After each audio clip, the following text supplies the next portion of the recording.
אבל הנה מישהו שמשייט בעולם בגבהים אחרים לגמרי, לא סתם קוראים לו דוקטור יס, קשה לתפוס את סר ריצ'רד ברנסון אומר לא ליוזמה עסקית חדשה או איזה הרפתקה מטורפת.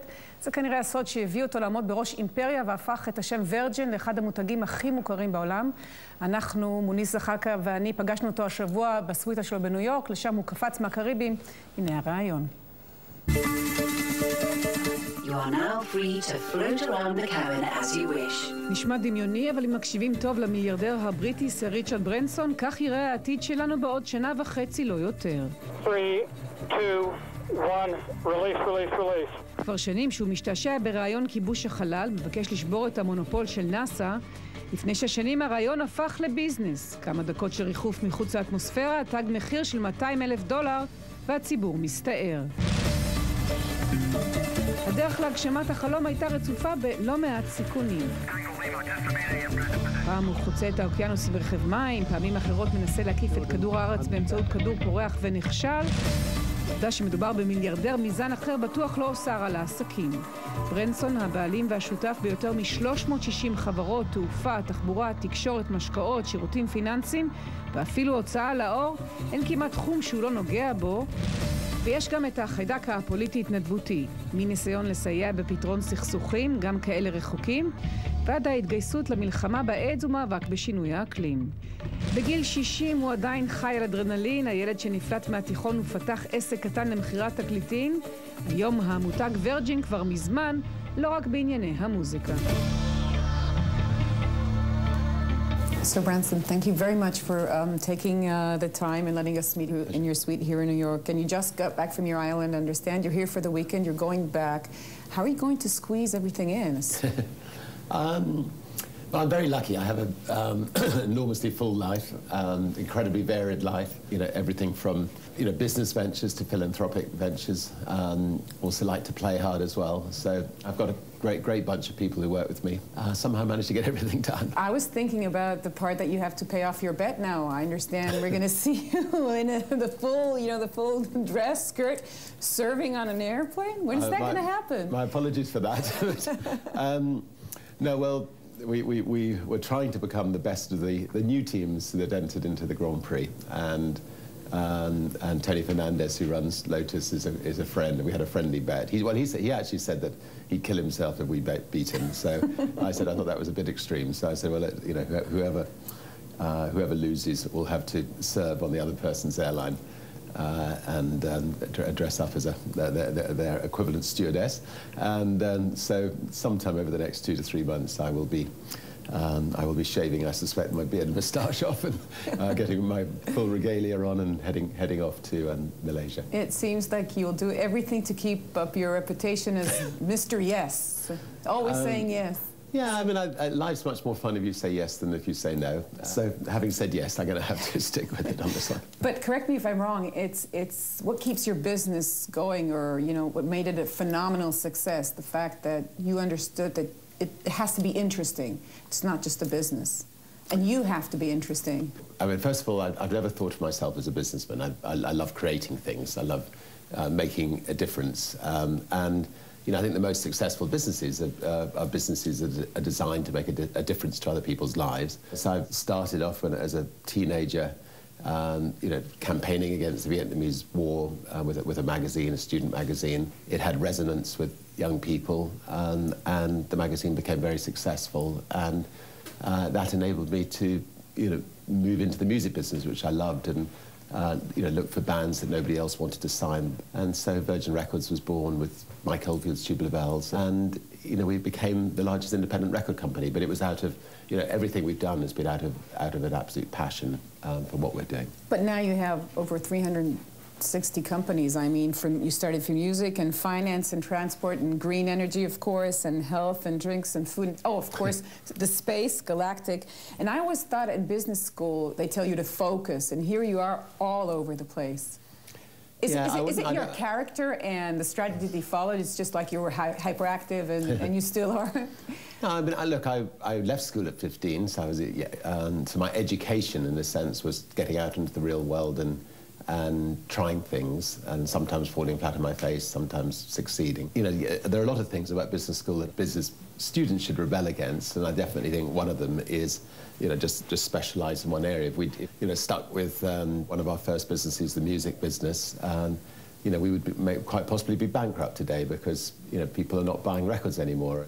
The most interesting thing for me is to understand what motivates you to keep on looking for the next company. Is it something that grows in the business, or it's just something to do with your character? I think what you need to realise is that most successful entrepreneurs never went into it to make money. So you go into business to create things you're proud of. And I've now got, you know, 60,000 people who work for Virgin. They all want to now create their things that they can be proud of, and I'm certainly not going to hold them back. So it's giving them the freedom to do what I've enjoyed doing over my lifetime, and you know, that's why Virgin continues to grow. Speaking of growth, is Israel in any way on your business plan? We've got no immediate plans to do business in Israel. You know, I love Israel. I visited it on a number of occasions. Love the people in Israel, and maybe one day we'll do things in Israel. But we don't have any immediate plans to do business in Israel. Because I know that you just came from Dubai and that you were starting in the Virgin Mobile in the Middle East. And last year when you were visiting Israel, you said that opening the cellular market to virtual operators may be an entering point. It is going in that direction. Is it something that interests you? My involvement in Israel would be more, I would put it more in my philanthropic hat on than my business hat on. You know, I've spent quite a lot of time just thinking what a wonderful country, and you know, how can Israel help itself in making sure that it remains a wonderful country. Personally, I don't think the current you know, policies of your government are helping Israelis protect themselves in the long-term future, and I don't think they're helping Palestinians either. But once Israel's got its future sorted out, then you know, love to spend more time sort of investing in the country as well. So you're saying investment should come only after you can see that there's a future for the country, and you're working with the elders. You mentioned the elders, and you visited Israel with them last year, I think. Really interests me to understand how you see the solution. We were involved in helping the elders get set up about 3 years ago with Nelson Mandela, who was the founding elder, and he chose, you know, 12, I think, wonderful men and women in the world who he felt had some of the highest moral authority, people who weren't involved in politics, who had, you know, no political axe to grind, who maybe were in the last 10 years of their life to try to look at conflict situations in the world. Obviously, one big thorn in the side of the world is the Palestinian-Israeli problem. As a businessman, you know, if I've got a problem, I don't let it fester for year after year after year. You know, I get in and, you know, cut out the problem, move quickly, give Palestine its own state based on the 1967 borders. You know, here's the thing. When you look at business people, they can sit down at a table, even if they're from, you know, conflicting countries. There are Israelis and Arabs who are doing very good business together. And when it comes to the negotiation table or leaders or politicians, the conflict goes on. Why do you think there's such a big difference? Sadly, I think it's sometimes in the interest of politicians to have conflicts, because in conflict situations they're apt to be able to whip up the public to, you know, get re-elected. Business leaders don't need to think like that. Conflicts are not good for business, and they, you know, cut through and get problems sorted. I think Israel has a particularly difficult problem in that you have a coalition government. It's extremely difficult for politicians to make the decisions that I think the majority of Israelis and people around the world would like them to make. You know, every time I visit Israel, I want to cry, because, you know, it's a wonderful country. It was founded based on the horrors of what happened in the Second World War, and it should be behaving as morally perfect a way as possible. And it seems to be doing the reverse. Palestinians being evicted in East Jerusalem, prisoners still in prison after 33 years without proper trials, where their leaders were given Nobel Peace Prizes. And so, anyway... But, you know, at this point, my viewers are saying, can't you see the other side? In the eyes of the Israelis, it's a different story. No, I fully appreciate how a lot of Israelis see it, and you know, one can go backwards and forwards. You know, I mean, you know, when Hamas got elected, you know, the MPs were then all arrested and, you know, put in prison and so on. But, you know, the important thing is just to cut through all that, give Palestinians some dignity, give them the state that was pledged to them in 1967, get the world to sign up to that, which I'm sure they will do. Do you think our leadership, our current leadership, both on the Israeli side and the Palestinian sides, can live up to these high expectations? I don't know, but the way I see it at the moment, it seems that there's talk for talking's sake while the settlements continue. You know, the danger of that for Israel is that one day things could really explode, and I think now's the time for Israel to guarantee its security for centuries ahead by being big and compromising and getting a deal done. The Obama administration, for example, is talking about a frame of a year. Do you think that it's possible, it's feasible? I certainly think it's possible to have an agreement in the next year if the leaders of both sides are willing to get it done. Let's hope it happens. How do you look at Obama? Obama was obviously one of the greatest promises of these times, and it seems that he's having problems fulfilling all these expectations. Well, I mean, in business, to be able to transform a business within 2 years of taking over a troubled company wouldn't be easy, and I think he was dealt a pretty bad hand by President Bush. The country was on the verge of a 1929 collapse. You know, he did prevent that. He's got a hard job over the next 2 years. Would he be one kind of a manager you would want on your team, Obama? I think Obama's bright, intelligent, pleasant, and if he's up for a job in 2 years' time, I'd love to have him on Virgin. You know, I'm tempted to ask because we have a prime minister who has a reputation of being a good businessman. Would you want to see him on your team, Netanyahu? I'd love him if he can sort out the Israel-Palestine problem over the next 2 years and would wanted to step down.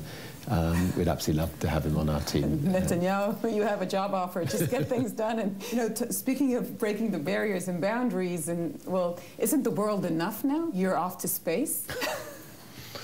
I saw the moon landing, and I thought one day I'll go to the moon. And I was a teenager then. You know, it's funny because in Israel we have this chewing gum, and bazooka. You would open up and you had a fortune. It said by the age you're 21 you would reach the moon. So here I am sitting next to a person who said, "It'll take me a bit longer, but I'll reach the moon."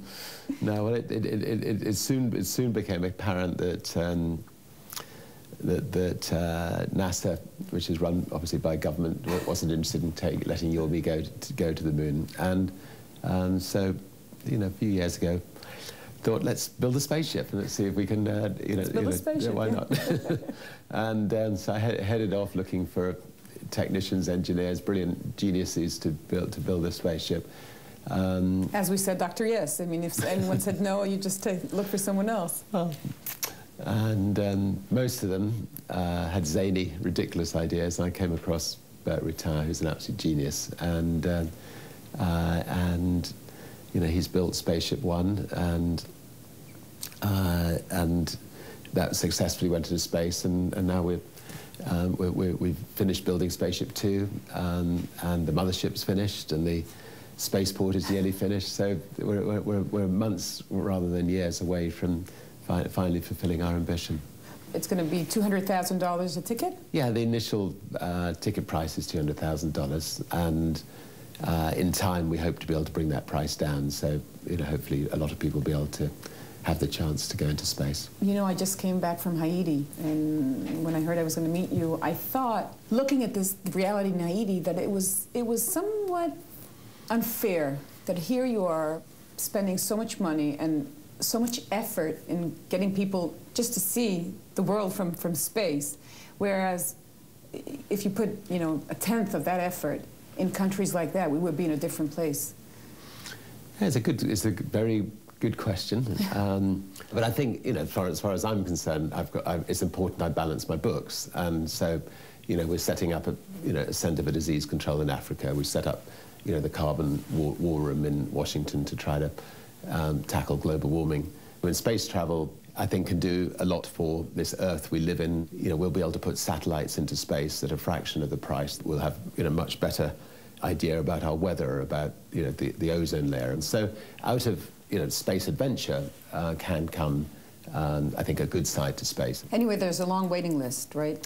Yeah, we've got about 400 people who've signed up to go into space, and I think, you know, we obviously hope that there'll be many more over the years. I mean, when you think there's only 400 people have been into space in the history of space travel. We hope to double that number in our first year. I know there's some Israelis who signed up. Yeah, we have. I'll come back to you on that.